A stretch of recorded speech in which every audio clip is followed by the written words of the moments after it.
done. And people can't stop raving about it. From the spacious, light-filled areas to the family-friendly amenities to the local restaurants and shops, it's an appealing, world-class facility with a distinctly New Jersey style. But what's next? How about improved Northeast Corridor station access and a brand new air train? We're on it. At the heart of this transformation is a magnificent new Terminal B anchoring a fully reimagined airport. Across the river at JFK, we're reclaiming the title of premier international hub with a complete transformation in a distinctly New York style. At $19 billion and more than 3/4 privately financed, it's the largest public-private partnership in the country. New terminals and roadways begin opening in 2026, and we're setting the stage for a major overhaul of AirTrain JFK as well. And let's not forget about a whole new LaGuardia.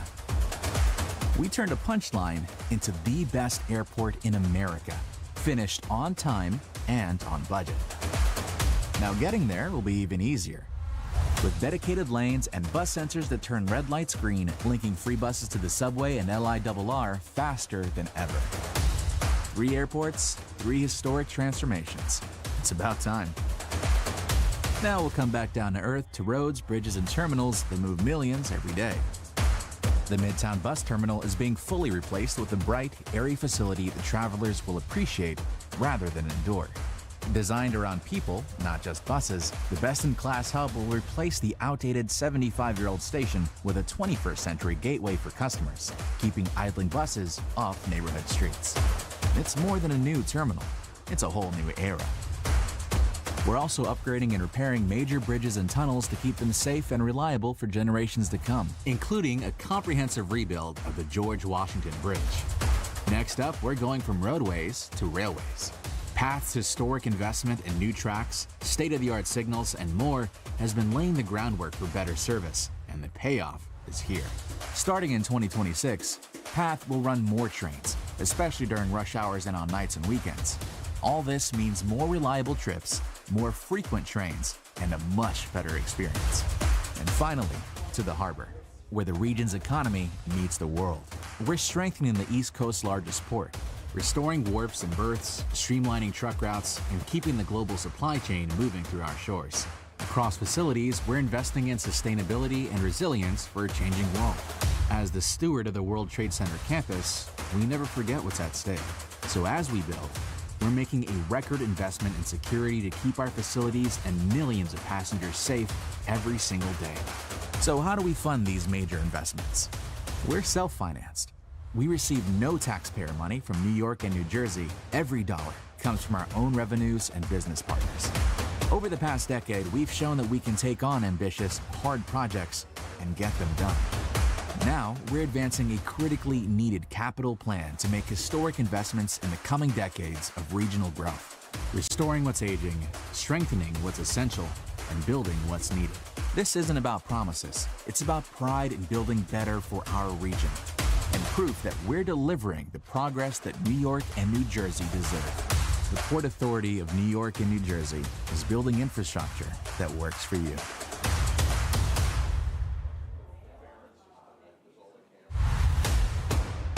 At the Port Authority, we don't just talk about what we're gonna do. We deliver it.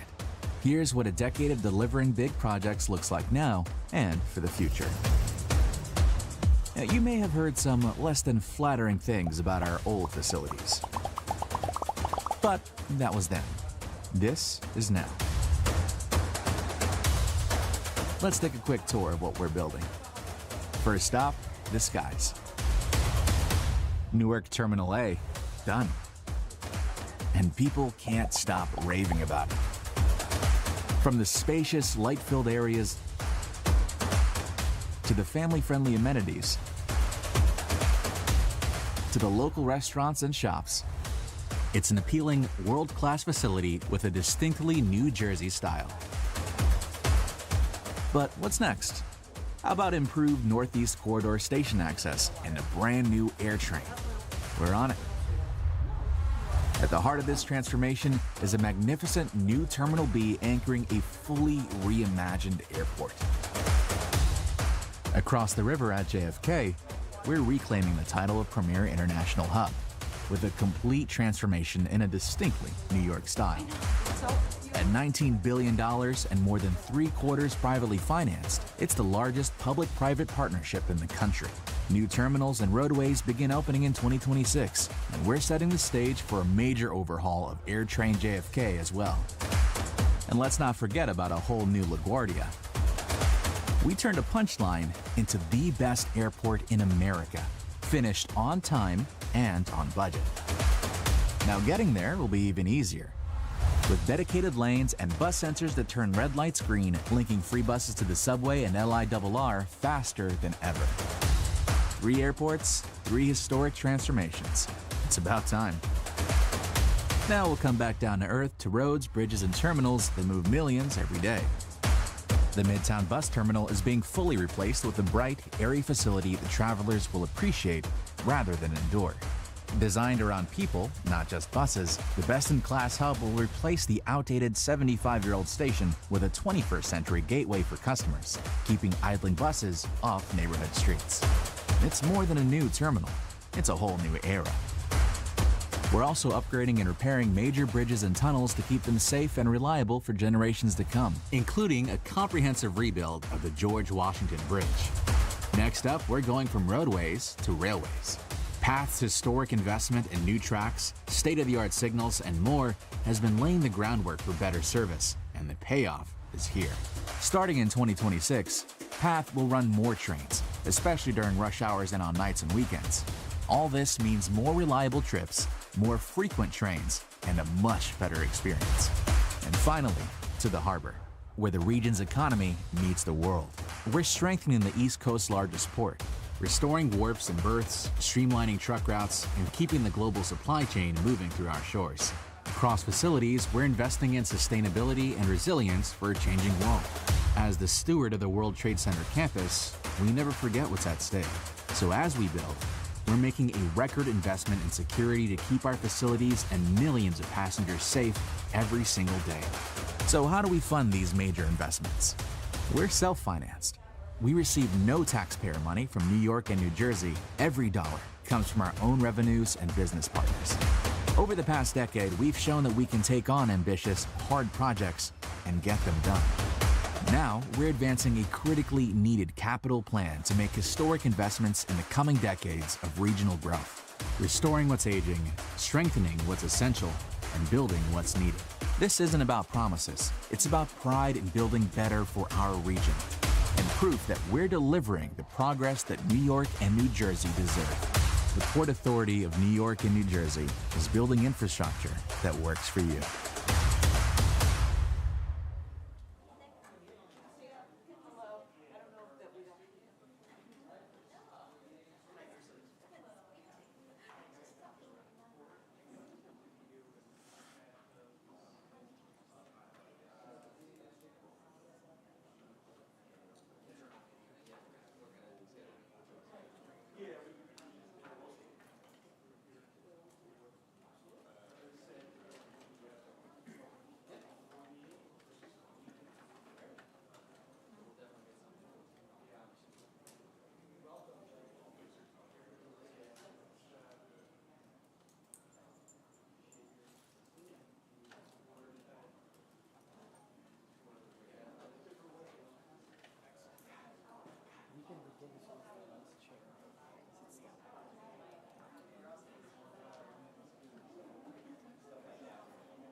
Good evening. Thank you for joining us tonight. My name is Amy Fisher. I'm the General Counsel of the Port Authority, and I'm here this evening to be the hearing officer. With me to my right is Vice Chairman of the Board of Commissioners, Jeff Linford, and to my left is Commissioner Michelle Richardson. They both serve on the Board of Commissioners, this agency's governing body.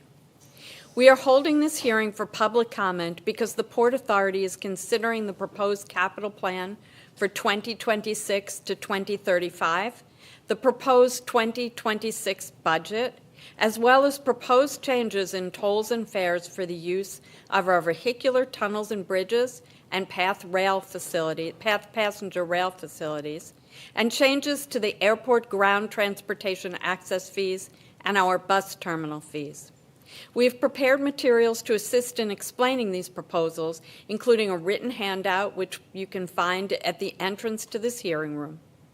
We will also shortly show a presentation describing the proposals. If there's something in the presentation you would like to hear again, it can also be accessed on the Port Authority's website at panyj.gov/public hearings. The hearing will begin shortly after this presentation. Founded more than a century ago, the Port Authority's mission is to keep the region moving. With a broad array of assets across the region, from airports to seaports, the PATH train, our bridges and tunnels, and the World Trade Center campus, the Port Authority is committed to keeping the region moving. Today, we'll review the Port Authority's proposed 2026 to 2035 capital plan, which builds on the strong momentum set in the previous capital plan to deliver the next generation of best-in-class infrastructure that will continue to advance the region. The Port Authority is financially self-sustaining. It receives no funding from either state and relies on raising the needed funds to construct, operate, and improve its facilities. The past 5 years have presented unique challenges to the Port Authority's operating environment, including revenue impacts from the COVID-19 pandemic, macroeconomic trends including inflation and tariffs, and rising interest rates. Despite these headwinds, the Port Authority drove the ambitious 2017 to 2025 capital plan forward to deliver transformative infrastructure projects across the region, including delivering key aspects of the transformation of the region's 3 major airports, including best-in-class facilities like the new LaGuardia and a new Terminal A at Newark. Rebuilding of the Goethals Bridge, and advancing the $11 billion Midtown bus terminal replacement. Critical projects, including the raising of the Bayonne Bridge to increase the capacity of cargo movement at the seaport. Infrastructure investments and expanded capacity across the PATH system. And revitalization of the World Trade Center complex. It was a decade of achievement, but we're not done yet. The Port Authority has proposed an ambitious $45 billion capital plan that continues this unprecedented rebuilding program while maintaining our world-class standard and creating economic opportunity for the region. The 2026 to 2035 capital plan proposes $20 billion in spending across the airports, including the completion of an unprecedented transformation at JFK, including major terminals and brand new airtrain cars and stations. At Newark Liberty, completing the replacement of the airtrain and delivering an all-new Terminal B to bring every aspect of the airport up to the same world-class standard set by the award-winning Terminal A. And at LGA, replacing the 85-year-old Terminal A and vastly improving Q70 LGA Link bus access to the airport.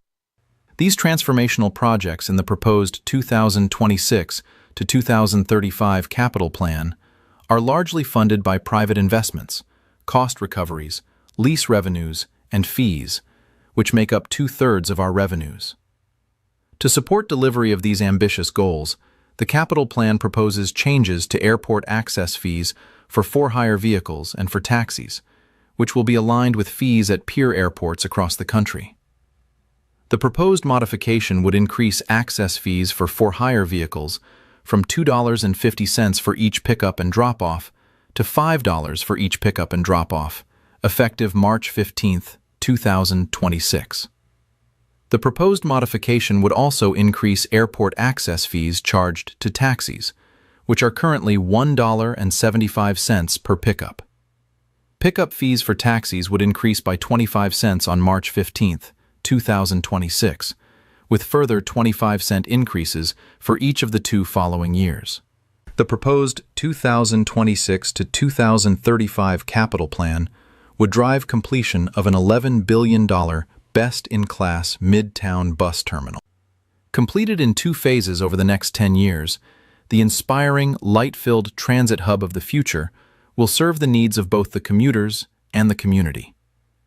To provide important support for the cost of building, operating, and maintaining this world-class facility, the 2026 to 2035 capital plan proposes updated carrier fees charged to bus companies operating at the Midtown bus terminal. Bus toll structures, which currently group all buses together, would be separated into 3 classes based on vehicle type: minibuses, 2-axle buses, and 3-axle buses. The proposed 2026 to 2035 capital plan would also drive $4.4 billion in state of good repair spending to ensure the resiliency of our crossings for another century, including advancing the comprehensive rebuild of the George Washington Bridge, extensive rehabilitations to the Outer Bridge Crossing and Lincoln Tunnel Helix, and planning for the future replacement of these assets in the 2036 to 2045 capital plan period. To support these critical tunnel and bridge investments, the 2026 to 2035 capital plan proposes phasing out the current $2 Easy Pass discount for autos and motorcycles offered during off-peak hours. The phase-out would take place at 50 cents per year, starting in 2027, and last 4 years. The discount program at the Staten Island bridges would remain unchanged. The truck discount at off-peak hours would remain unchanged, and the calculation of the Easy Pass peak rate for autos would remain unchanged. At the PATH commuter rail system, the 2026 to 2035 capital plan proposes more than $2 billion in key investments, including continued restoration of all tracks, installation of state-of-the-art anti-evasion fare gates, and support for major service increases. Under the proposed capital plan, for the first time in 25 years, all 4 PATH lines would operate 7 days a week in 2026 and offer major service increases, a direct response to feedback from the community calling for increased weekend service levels, including late-night service, and increased service during the weekday rush hours. To support these improvements, the 2026 to 2035 capital plan proposes a fare increase of 25 cents beginning in spring 2026, with additional 25-cent increases each January from 2027 through 2029. PATH's operations are unique. The PATH system receives no state or federal funding and subsidizes 75% of each PATH ride. The proposed increase in fares would provide critical funding for the proposed increases to PATH service. The capital plan we have put forward is a transformational, once-in-a-generation proposal. Every dollar in the proposed plan goes back into visible, tangible improvements that make the region and residents' lives better. We have proven, through the completion of the 2017 to 2025 capital plan, that we are capable of delivering major projects for the region. That ambition continues in the proposed 2026 to 2035 capital plan. Completing priority initiatives and advancing a new generation of projects that will modernize, strengthen, and expand the agency's infrastructure around the region. In addition to today's public hearing, there are numerous ways for the public to offer their feedback. Comments will be reviewed by the Port Authority Board of Commissioners prior to a final publication and adoption of the proposed 2026 to 2035 capital plan.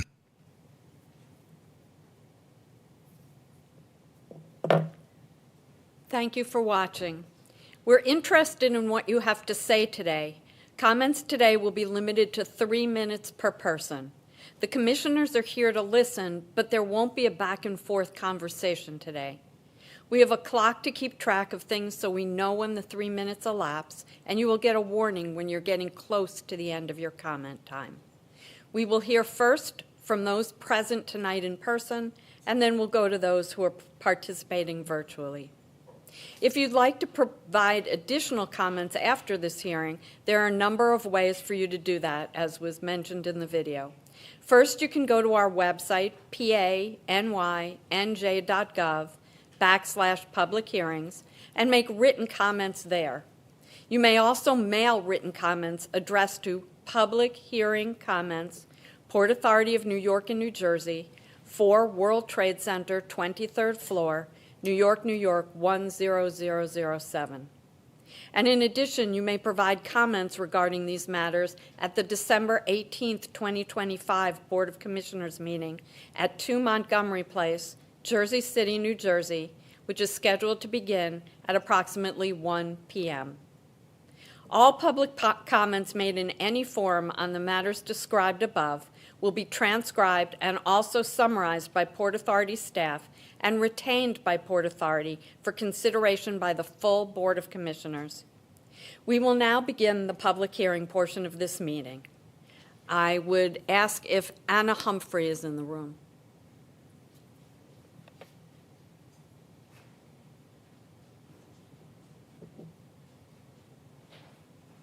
Good evening. My name is Anna Humphrey, and I'm here on behalf of the Center for Independence of the Disabled, New York, Sydney, and all New Yorkers with disabilities who rely on public transit every day.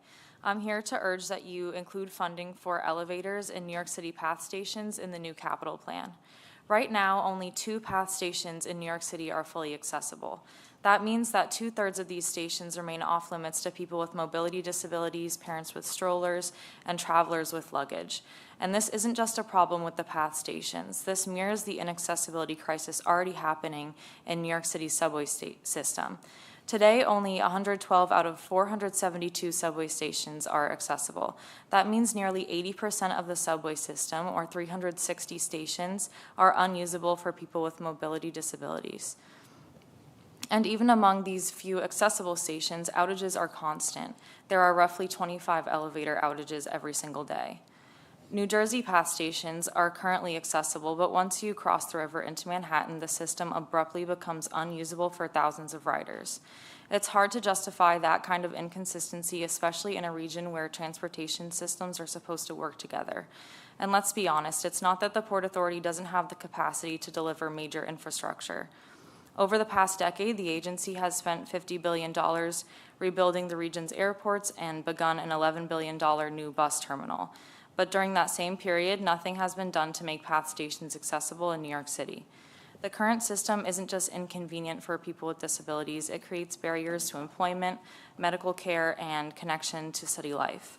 We know the public impact. According to a mobility survey conducted by the New York City DOT, 71% of weekday trips in New York City rely on the subway, but only 3% of people with 5%, of people with disabilities are able to use it.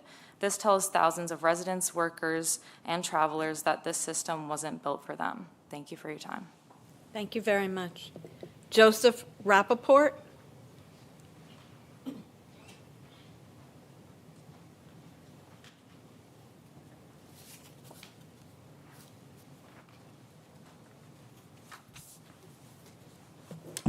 Thank you. I'm Joe Rappaport, the Executive Director of the Brooklyn Center for Independence of the Disabled, BCID. BCID is part of the disability-led independent living movement. We provide services and advocate on behalf of disabled people across the city and around the state. The Port Authority's capital program has an extraordinary flaw. It has not even a penny to make New York City's 4 inaccessible PATH stations accessible. Those stations, 9th Street, 23rd Street, Christopher Street, and 14th Street, remain out of reach for New York and New Jersey residents and visitors a full 35 years after the Americans with Disabilities Act passed. The lack of access on PATH shuts out people with mobility disabilities from PATH or causes them to travel long distances to get to the World Trade Center or 33rd Street, the 2 accessible stations in New York City. And it makes it more difficult for people with strollers, travelers, and others to travel on path. That's just wrong and unfair. Over the last 10 years, as you heard from my colleague, the port has spent $50 billion to rebuild the region's 3 major airports. It started in $11 billion, or $10 billion, whatever the number is, new bus terminal. But you've done nothing to make the path system more accessible here in New York City. Meanwhile, the MTA settled lawsuits brought by BCID and Sydney and other organizations and individuals that require it to make hundreds of its subway stations accessible over the next couple of decades. In the last capital program, the MTA allocated $5.2 billion and moved forward with making 67 of its 472 stations accessible. As my colleague Anna Humphrey mentioned, there's a long way to go, but at least they're doing something the port isn't. If the MTA can do 67 stations, the Port Authority can do 4. It's long past due. And why wouldn't you want to make sure that all New Yorkers and New Jerseyans can travel on your system? We'd be happy to sit down and discuss with you just how to move forward to make this happen. But the first step is for you to revise the $45 billion capital program to include accessibility at these 4 stations in New York City, along with looking at how you can improve the accessibility of the path's 8 New Jersey stations beyond the elevator replacements you're already planning. Thank you. Thank you. Elizabeth Valdez.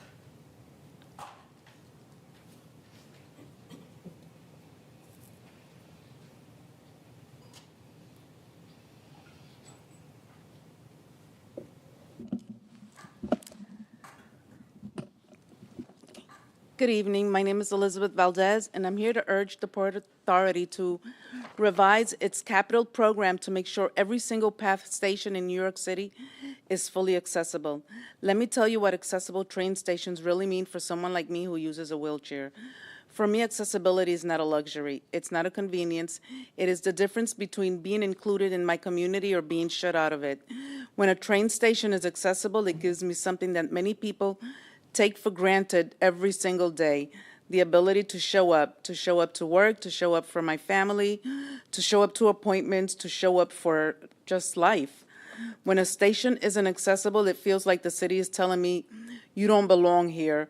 I shouldn't have to feel that just because I roll instead of walk.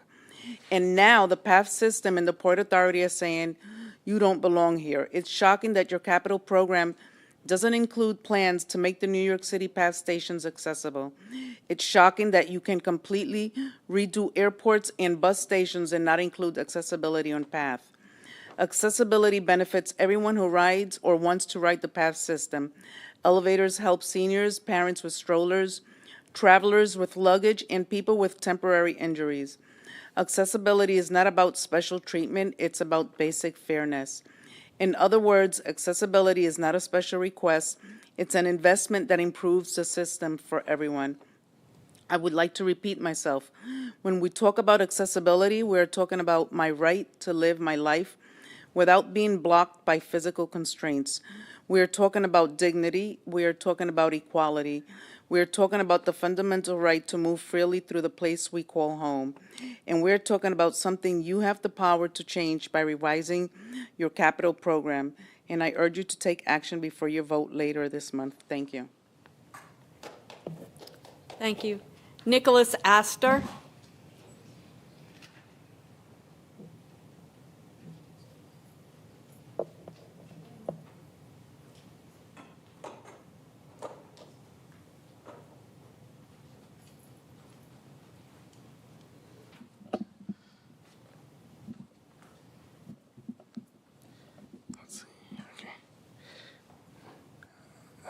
Hello, my name is Nicholas Astor. I'll be testifying on behalf of the Office of the New York City Comptroller Brad Lander.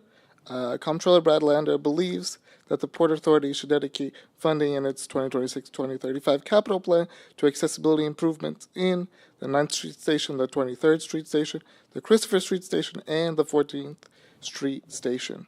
PATH's 8 New Jersey stations are accessible, but nothing has been done to make the PATH system more accessible here in New York City. The lack of accessible PATH station make it harder for people with disabilities, people with strollers, and even individuals with heavy carts or suitcases to travel through the system. It's also one of the cheapest ways to commute between New York and New Jersey, making it ideal for people with disabilities who tend to have limited income and rely on the social safety net. But due to the lack of accessibility throughout the New York system, it is an unideal way to commute for many people with disabilities. Accessibility goes beyond elevators. It means making it so that the gaps between the train and the platform are closer together, and they should be in accordance with federal guidance as well as other city and state guidances as well. They should also have tactile platforms so that folks with visual impairments are able to navigate through the system, as well as audible and clear announcements and communications for folks who also have visual impairments. Port Authority should follow the MTA's lead. In its last capital plan, the MTA allocated $52 billion and move forward with making 67 of its 472 stations accessible. If the MTA can make 60 stations accessible in its 2025-2029 capital plan, the Port Authority can make 4 stations accessible in this plan. Thank you very much. Thank you very much. Sean Scott?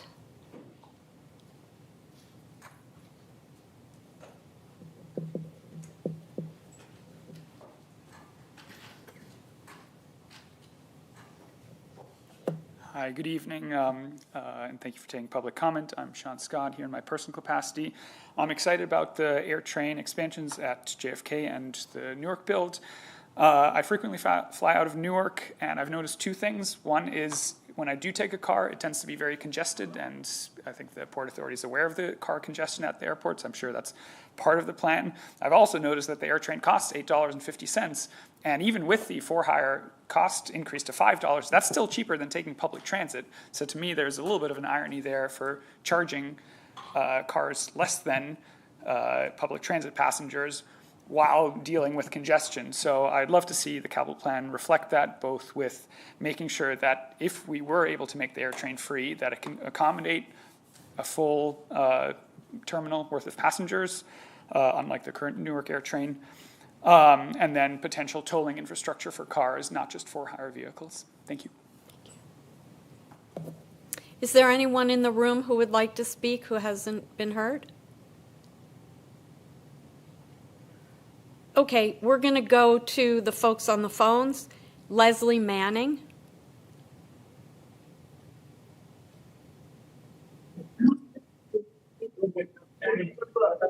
Hello, this is Leslie Manning, and I'm responding on behalf of the Pan Am Museum Foundation, specifically to address the proposed adoption of a replacement of Terminal A at LaGuardia Airport.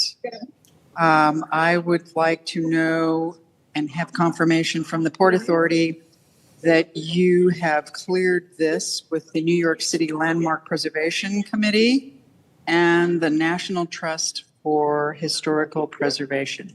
Thank you. Thank you. Joanne Abraham.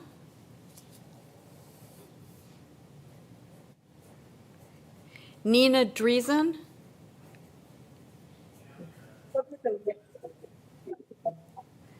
Jenny Fratsky.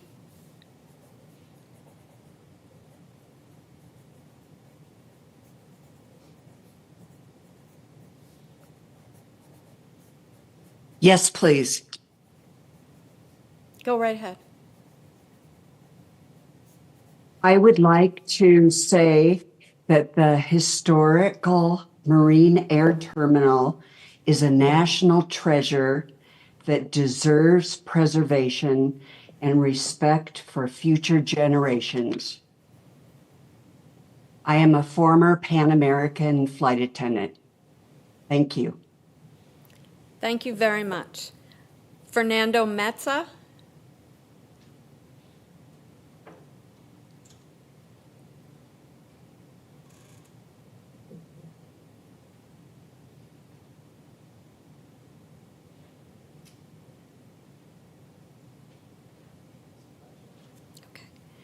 Mark Klein,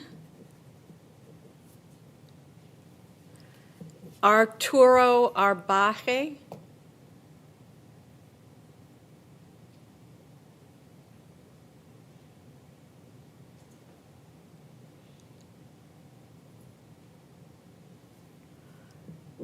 Jalen Morales,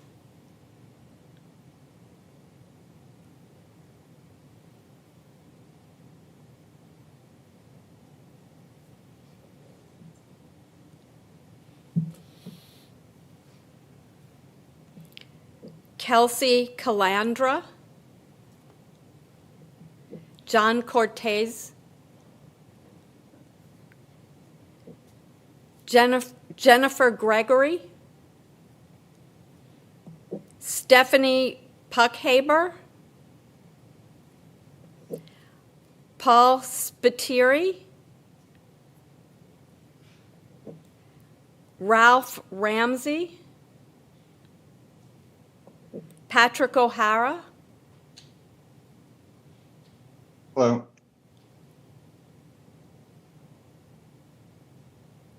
Hi. You hear me? Yeah. Okay. Thanks.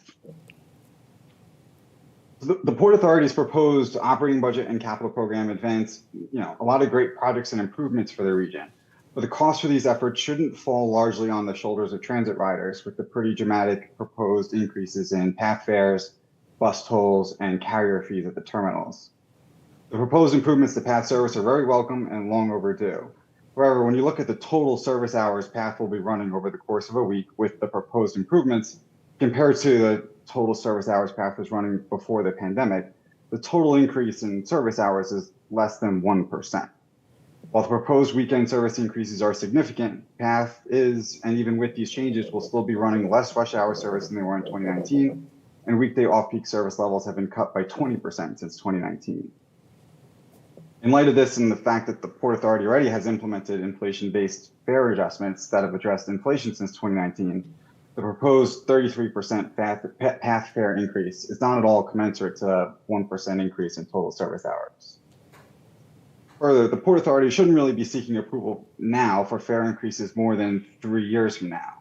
Instead, PATH should see how ridership levels respond to the increased service, work more aggressively to reduce costs, come up with more creative ways to incentivize and discount fares for more frequent travelers, and then come back next year and the year after if fares still need to increase. In a similar vein, the large increase in bus tolls and bus terminal fees will fall largely on the shoulders of transit riders. Keeping the cost of transits and bus and PATH travel affordable helps reduce congestion on the bridges, tunnels, approach roadways, and all the local streets in both states, and delivers far better value for the people of New York and New Jersey. So the Port Authority should reconsider some of the degree of these proposed increases to PATH fares and bus tolls, defer some of the out-year increases, and instead look for ways to increase revenue to fund these projects and these service improvements without raiding the wallets of transit riders. Thank you. Thank you. I apologize in advance for getting this pronunciation wrong. Guy Leo. Okay. Brian McLaughlin.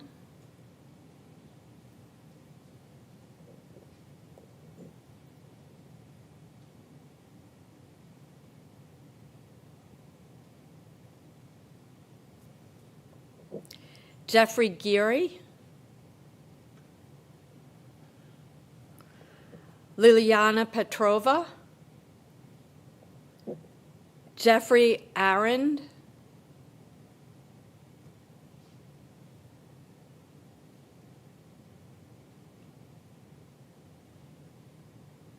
Great people, including Marie LaGuardia, legendary Mayor Fiorello LaGuardia's widow, and she was tremendously helpful with the manager, Tim Pierce. He used to drive her to our Kiwanis Club meetings to try to help save the Marine Terminal in 1980. She told me Butch always loved the Marine Air Terminal. He would pay surprise visits there to make sure the place was spick and span. I respectfully point out the Marine Air Terminal is a treasure that belongs to the people of the city of New York. The Port Authority reality is that they're caretakers of that historic and important to aviation structure. In 1980, MAT Inside and Out was declared a landmark. Can only wonder as caretakers How can somebody avoid a big mistake like the Port Authority seems to be headed toward? Sometimes you don't know what you have until you lose it. Maybe some brief words for MAT could be helpful. Outside and all around the marine terminal is a classical understated beauty. Here, lyrical golden flying fish encircle and dance around the space inside a band and suggest a playful vibe around the entire oval exterior of the building. Walking out front as you move toward the MAT, as we airport people call the place, you're immediately aware that the building itself is welcoming you, and since 1940 has gently inspired your aerial adventure from the ground up. Just below the oval stainless canopy above the entrance doors are stylized stainless steel wings suggesting flight. Above the canopy, the view behind a window wall suggests another aspect of your adventure, as a stainless steel stairway to the stars climbs all the way to the upper floors and observation wings of the MAT. Upstairs, be sure and visit the tiny stainless steel control tower that guided the flying boats out of Bowery Bay under the Whitestone Bridge for takeoff during those early night flights to Europe and Azores and Shannon and where they ended up going. Inside the MAT, the mural Flight was painted on Belgian linen, and Brooks worked for 2 years to do it. But he also brought the outside of the building in by creating art panels that included what he observed, along with hundreds and thousands of aerial passenger pioneers who watched the world take off from those wings of the MAT. That's how there's a picture of a man pulling a rope, life-size, in his mural.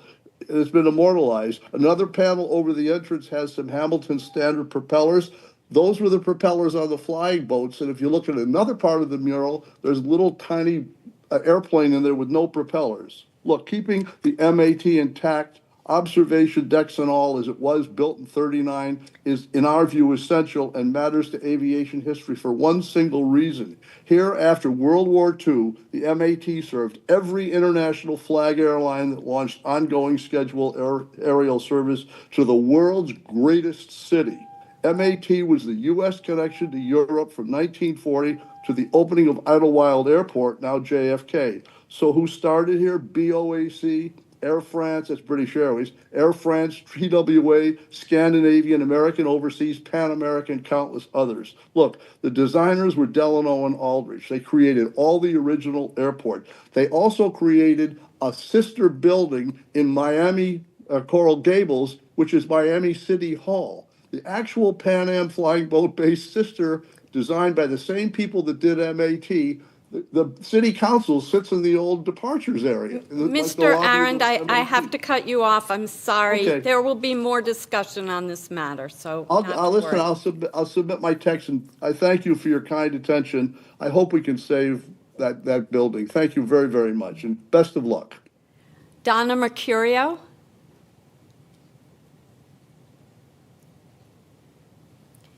Serena Smith.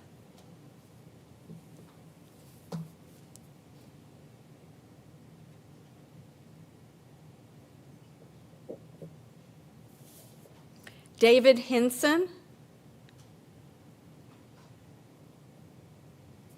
And once again, Fernando Meza. Oh, okay. Okay, or Robert Jana.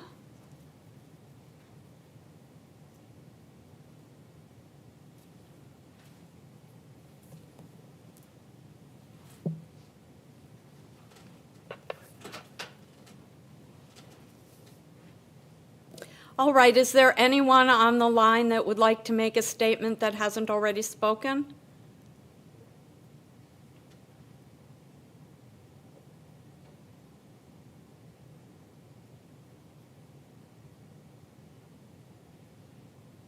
Hearing none, I will adjourn this hearing. Thank you so much.